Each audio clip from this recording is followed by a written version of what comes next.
The Bengals find themselves in the exact same spot that they've been in for the past 3 years with another Week 1 defeat, this time to the New England Patriots. And in this video, I'll explain why this Week 1 loss looks a lot worse than the ones in recent years.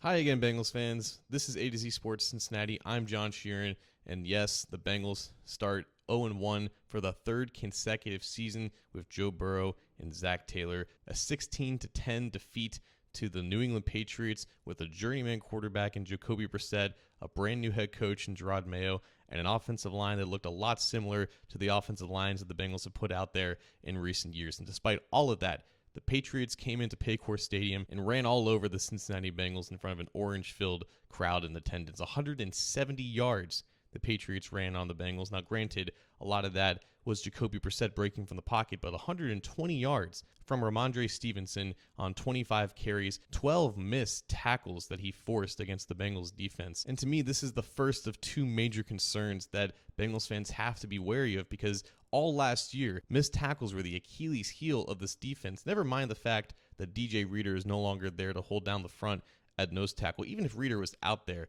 the Patriots and Stevenson would have had just as much success running the ball, because getting to the outside on these off-tackle runs, cutting back and taking advantage of guys like Dax Hill and others crashing to the edge and failing to make a stop at the line of scrimmage, turning potential negative or short yardage gains into drive extending plays. And it was something that needed to be fixed immediately. And not only has it not been solved, it looks like an even worse problem than it was last year. But the Bengals can overcome this by simply being efficient and explosive on offense, and they were the exact opposite of that against the Patriots defense. Now, granted, the Patriots are well coached on the defensive side of the ball. They still have talent in the secondary, but 10 points in your season opener, starting with 3 consecutive 3-and-outs to begin the game, that's just unacceptable. Yes, T. Higgins wasn't out there at wide receiver. Yes, Jamar Chase only had a week of practice, but that doesn't excuse the fact that Chase didn't see the ball until the middle of the second quarter. It doesn't excuse the fact that Burrow only had 2 or 3 passes that went beyond the sticks the entire game. The goals for this team entering the season were very, very clear, and that was tackle better